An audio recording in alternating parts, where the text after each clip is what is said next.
stock, and we're out dredging with the Gold Hog today, and we're doing it with the new 2.5 inch attachment that we're using. And the unit comes standard with the 2.5 inch for the header box that you can get. The hole is standard 2.5. You can put a 2.5, and we're tearing up this small creek back here. It's actually working really well. This is a flood creek, and there's just layers and layers and layers of overburden on this thing. I don't even know if we can get to firm ground on this. There's just so much light overburden on this, I don't think we can get to it. But I want to show you that we've got the Gold Hog unit set back up over here. We're running a pump, which is, we actually use a clear water high pressure pump. We just put it inside of a bucket wrapped up really well. We never had any problems with it. So we're dredging right behind a big rock edge right here that forms a natural riffle. So we're going to take out, we'll be here today and maybe a little tomorrow. We're going to strip out probably an 8 by 5 by maybe 4, 5, 6 feet deep maybe. We're going to try and get down to some firm bedrock at least, or something firm rather than this overburden. You can see it just hooks right into it. You can see there's a big pile I've already showed you. I think I've got some footage of big pile at the end, but nothing's going into that. Nothing's going into these trays that's larger than 3/8 of an inch. So the dredge is not having to worry about not having to battle large rock. So we could sit here, we could dredge all day long, hours and hours and hours, and not worry about our riffle. Kind of nice.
Hey guys, I'm gonna go Survivor Man on you here, so ignore me for a minute.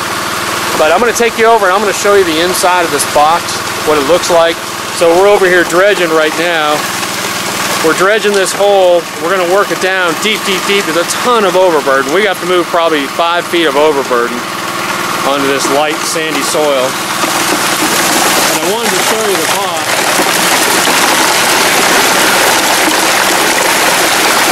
I wanted to show you how much material this thing can actually move.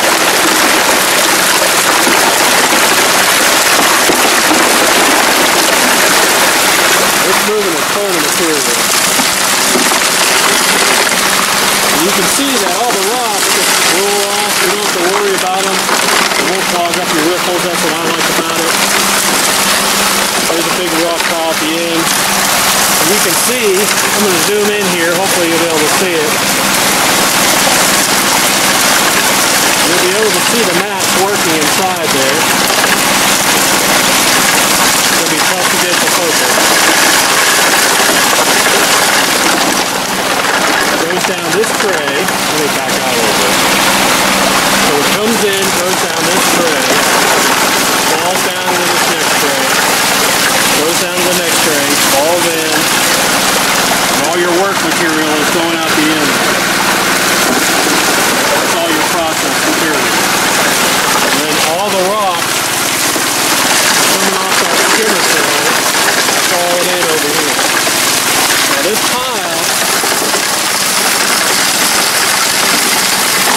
pile that you see, we've only been here 15 minutes. And that's the pile of rocks that we've moved, 15 minutes. So this thing's just tearing. I've only got that pump at about 1/4 right now. I'm using a high pressure pump, 91 psi. So it's just cramming that nozzle. And that hole is getting deep. That hole is getting really deep right now. Again, it was right up even with those rocks, and we're already down about 2 feet.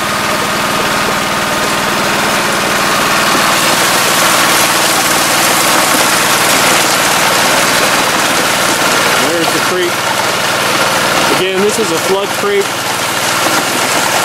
The whole area comes in here, and this water will actually flood up over the bank, way up over here, and way up over here. So this will rise all the way up here. And this water is going to be 8 feet higher, rushing through here, just tearing through this creek. And then here's the other end. I got a tripod in the way. But there's the other end of it. And I did want to walk you down real quick and show you these rocks. And how long have these rocks been here? I showed you this once before, but I don't know. But you can see these rocks all embedded in this creek. And we're on the edge of the gold belt, so there's not a ton of gold here.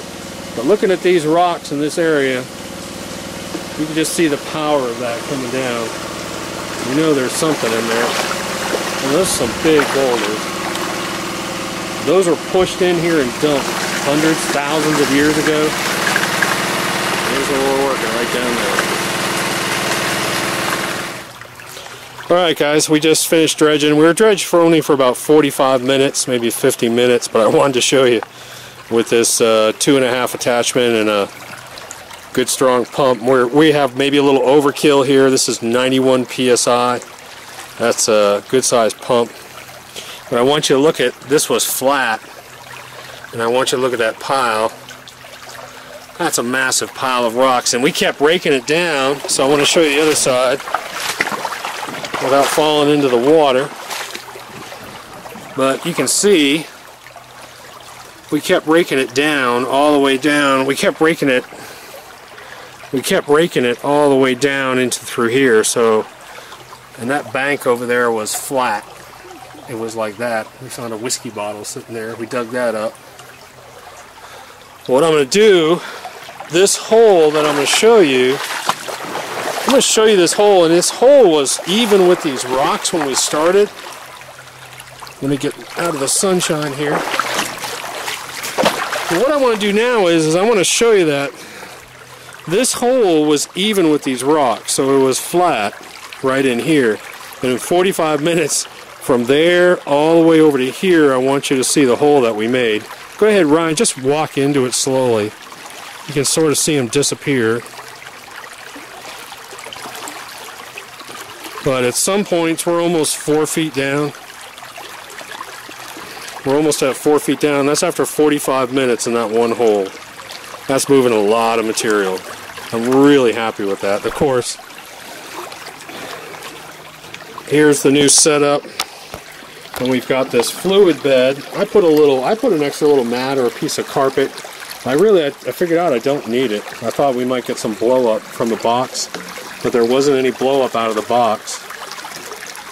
Everything hits the melting tray, falls in here, hits that new fluid bed down in here, skims out. You can see the skimming trays nice and clean, and then falls down the ground. You have this massive hole, massive pile of rocks down there. And again, there's not a lot of gold in this creek because of the amount of overburden. It's just soft, soft, soft. It's just mushy soft. So we're down 4 feet and we still haven't hit firm ground. So we don't know if we're going to be able to hit it. We may go down. We may go down a little bit further down there and try and find some side hard pack over there and work it. We'll see.